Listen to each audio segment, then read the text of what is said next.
बना दी। सिंधिया जी जैसे गद्दारों ने कांग्रेस पार्टी के साथ छल किया था, अब एक भी कांग्रेस पार्टी में धोखेबाज और दलाल नहीं बचा है।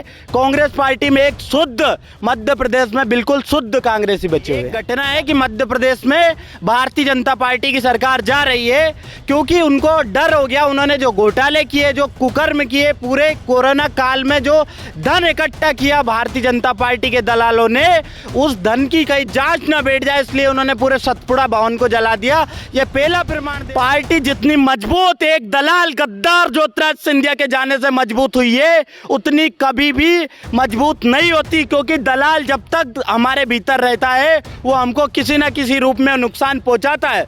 दलाल भाजपा, महाराज भाजपा, नाराज भाजपा और शिवराज भाजपा, जो उत्तर प्रदेश का ढोंगी मुख्यमंत्री है, कैसे तड़प तड़प के रो रहा था। आप सभी ने देखा होगा कि ढोंगी मुख्यमंत्री ने आंसू बहाए, वो कह रहा कि हम महिलाओं के आरक्षण के पक्ष में नहीं है।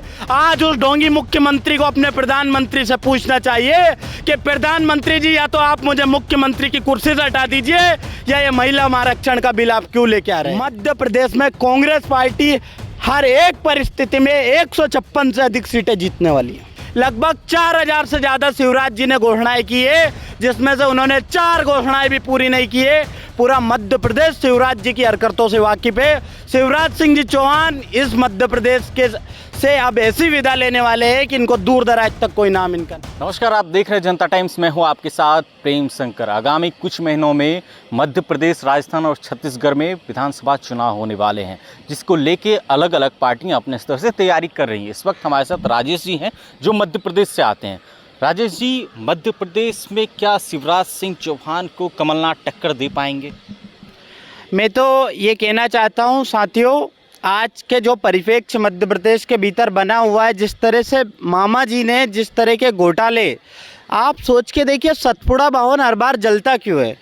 2018 में भी जला, 2023 में भी जला। सतपुड़ा भवन जलना ही एक घटना है कि मध्य प्रदेश में भारतीय जनता पार्टी की सरकार जा रही है क्योंकि उनको डर हो गया। उन्होंने जो घोटाले किए, जो कुकर्म किए, पूरे कोरोना काल में जो धन इकट्ठा किया भारतीय जनता पार्टी के दलालों ने, उस धन की कहीं जांच न बैठ जाए इसलिए उन्होंने पूरे सतपुड़ा भवन को जला दिया।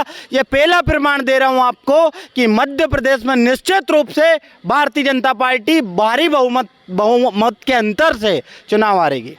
भारतीय जनता पार्टी बिल्कुल। लेकिन अभी देखे होंगे कि सिलेंडर भी जो है 5 रुपये कम कर दिया गया, 450 का मध्य प्रदेश में सिलेंडर मिल रहा है। मैं सोच रहा था कि इस बात के ऊपर आऊं। आप एक बात की कल्पना कीजिए कि कांग्रेस पार्टी ने जब जबलपुर में प्रियंका गांधी गई, जब 5 गारंटियां अनाउंस की, उन्होंने कहा कि हम 1500 रुपये हर महिला को देंगे और 500 रुपये हम सिलेंडर देंगे। उसके तुरंत बाद शिवराज मामा इस तरह बौखला है कि एक घोषणा कर दी उन्होंने, लाडली बहना योजना। लाडली बहना योजना के माध्यम से किस तरह से वो छल करने की कोशिश कर रहे हैं। उसमें उन्होंने एज लिमिट रख दी 23 साल, 23 साल से 60 साल। क्या 18 साल से 60 साल, 23 साल के बीच की जो महिलाएं होती है वो लाडली बहना के दायरे में नहीं आती है, उनको लाभ नहीं दे रहे।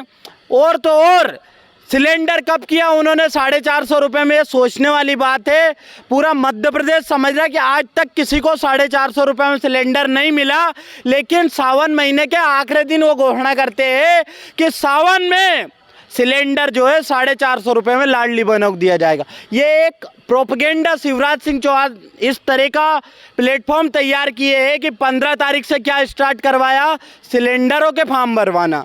17 तारीख राष्ट्रीय बेरोजगार दिवस के दिन उन्होंने मोदी जी का बर्थडे था। राष्ट्रीय बेरोजगार दिवस के दिन 17 तारीख को कांग्रेस मोदी जी के जन्मदिन पर राष्ट्रीय बेरोजगार दिवस मनाएगी? बिल्कुल पक्का मनाएगी, क्योंकि 45 साल में सबसे बड़ी बेरोजगारी इस देश में कभी हुई है तो इसी प्रधानमंत्री के कार्यकाल में देश को, हर बेरोजगार को एक काम के लिए दर दर की ठोकरें खाना पड़ी है। तो जनसंख्या भी तो इसी सरकार के अंतर्गत बढ़ी है सबसे ज्यादा। ये एक प्रमाण क्या है आपके पास कि जनसंख्या बढ़ी है? अरे जो देश का प्रचार मंत्री खुद का प्रचार करने से बाज नहीं आता, 2011 के बाद जनगणना करवाई कब? सिटीजनशिप अमेंडमेंट एक्ट लाकर जनसंख्या को भ्रमित करने का काम किया। आपको बताना चाहता हूं कि ये इस पॉइंट पे विषयांतर हो जाएगा बात करने से। जिस तरह से उन्होंने फॉर्म भरवाना चालू कर दिया कि लाडली बहना आवास योजना, अरे ये है क्या भैया? जब आप लाडली बहनाओं को बहना योजना के माध्यम से 1,000 रुपया दे रहे हो तो सब बहनों को आवास भी दे दो, क्यों नहीं दे रहे? एक किसी ना किसी तरह कोड ऑफ कंटेम्प्ट आदर्श आचार संहिता लग जाए, तब तक शिवराज जी जितनी घोषणा मशीन अपनी चला सकते हैं। लगभग 4,000 से ज़्यादा शिवराज जी ने घोषणाएं की है, जिसमें से उन्होंने 4 घोषणाएं भी पूरी नहीं की है। पूरा मध्य प्रदेश शिवराज जी की हरकतों से वाकिफ है। शिवराज सिंह जी चौहान इस मध्य प्रदेश के से अब ऐसी विदा लेने वाले हैं कि इनको दूर दराज तक कोई नाम इनका नहीं क्या लग रहा है कि बीजेपी यानी आरएसएस का जो गढ़ है, जो बीजेपी का गढ़ है मध्य प्रदेश में, उसमें कमलनाथ कैसे कमल को हरा पाएंगे? ये कहना चाहता हूं, कमलनाथ ने 2018 में भी कांग्रेस पार्टी ने भारतीय जनता पार्टी को सत्ता से बेदखल कर दिया था और इस बार भी करेगी। लेकिन आज तो सरकार गिर गई थी। सरकार क्यों गिरी? महाराज भाजपा जो अभी मध्य प्रदेश में जो दलाल कांग्रेस पार्टी के भीतर उपस्थित थे, जिनमें हजारों एकड़ भूमि ज्योतिराज सिंधिया ने ग्वालियर में हड़प रखी है, उस भूमि को बचाने के लिए वो जो भारतीय जनता पार्टी में गए, उसके बाद से ही उनको समस्याओं का सामना करना बंद हो गया। नहीं तो आज भारतीय जनता पार्टी उनको क्यों स्वीकार करती? उन्होंने उनकी सरकार बना दी। सिंधिया जी जैसे गद्दारों ने कांग्रेस पार्टी के साथ छल किया था। अब एक भी कांग्रेस पार्टी में धोखेबाज और दलाल नहीं बचा है। कांग्रेस पार्टी में एक शुद्ध, मध्य प्रदेश में बिल्कुल शुद्ध कांग्रेसी बचे हुए हैं। क्या लग रहा है मध्य प्रदेश में ज्योतिरादित्य सिंधिया होने के बाद पार्टी को कितनी कमजोर हुई है? पार्टी जितनी मजबूत एक दलाल गद्दार ज्योतिराज सिंधिया के जाने से मजबूत हुई है, उतनी कभी भी मजबूत नहीं होती, क्योंकि दलाल जब तक हमारे भीतर रहता है वो हमको किसी न किसी रूप में नुकसान पहुंचाता है। दलाल भाजपा, महाराज भाजपा, नाराज भाजपा और शिवराज भाजपा ने, आप देखिए, पूर्व मुख्यमंत्री कैलाश जोशी का लड़का दीपक जोशी, कैलाश जोशी ने भारतीय जनता पार्टी को स्थापित करने में बड़ी अहम भूमिका निभाई। जब सुंदरलाल पटवा जी 90 में चुनाव जीते थे तो कैलाश जोशी जी बड़े अहम रोल निभाया। उनका लड़का दुखी होकर इस शिवराज, महाराज और नराज के संकल्प के साथ कांग्रेस पार्टी में आए। हमने उनका स्वागत किया, लेकिन ये किया कि आपको कांग्रेस पार्टी की परिपाटी के साथ आगे बढ़ना होगा। जिस महिला आरक्षण को कांग्रेस लेके आई थी लेकिन पास नहीं करवा पाई, उसे मोदी सरकार ने पास कर दिया और राहुल गांधी उनकी तारीफों के पुल बांध रहे हैं। अब तो आपके राहुल गांधी भी मोदी जी के कायल हो गए। आपको बताना चाहता हूं, हम हमेशा से ही महिला सशक्तिकरण के पक्षधर रहे हैं। ये 3 दशक की लड़ाई है। उस समय नरसिम्हा राव जी ने भी पहल की थी, उसके बाद आडवाणी अटल जी ने भी कुछ इस कदम बढ़ाए थे, लेकिन हमने 2010 में राज्यसभा में ये बिल पास करवा दिया था। और जो उत्तर प्रदेश का ढोंगी मुख्यमंत्री है, कैसे तड़प तड़प के रो रहा था, आप सभी ने देखा होगा कि ढोंगी मुख्यमंत्री ने आंसू बहाए। वो कह रहा कि हम महिलाओं के आरक्षण के पक्ष में नहीं है। आज उस ढोंगी मुख्यमंत्री को अपने प्रधानमंत्री से पूछना चाहिए कि प्रधानमंत्री जी, या तो आप मुझे मुख्यमंत्री की कुर्सी से हटा दीजिए, या ये महिला आरक्षण का बिल आप क्यों लेके आ रहे हैं। ये सवाल योगी जैसे ढोंगी मुख्यमंत्री को अपने प्रधानमंत्री से पूछना चाहिए। हम तो हमेशा से ही महिला पर सशक्तिकरण के पक्ष में रहे।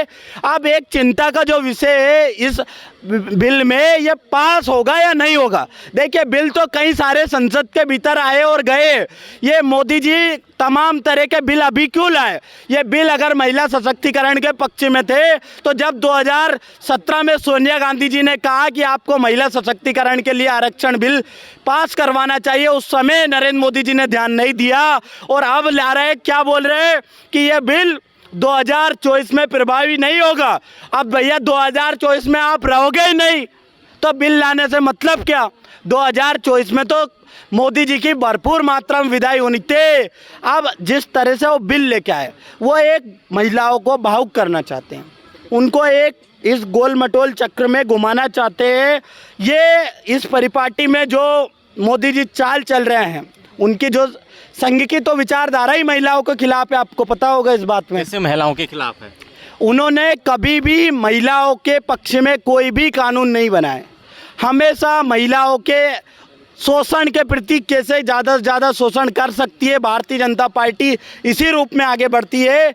और प्रधानमंत्री जी, इस बिल को कल इस पे चर्चा होनी है, ये पास होगा नहीं होगा ये भविष्य अभी देखा नहीं है, क्योंकि मोदी जी ऐसी कई चालें चल चुके हैं इस देश के भीतर जिसकी किसी ने कल्पना नहीं की थी। अगर ये बिल ही पास करवाना था तो 2020 में करवा लेते, 21 में करवा लेते।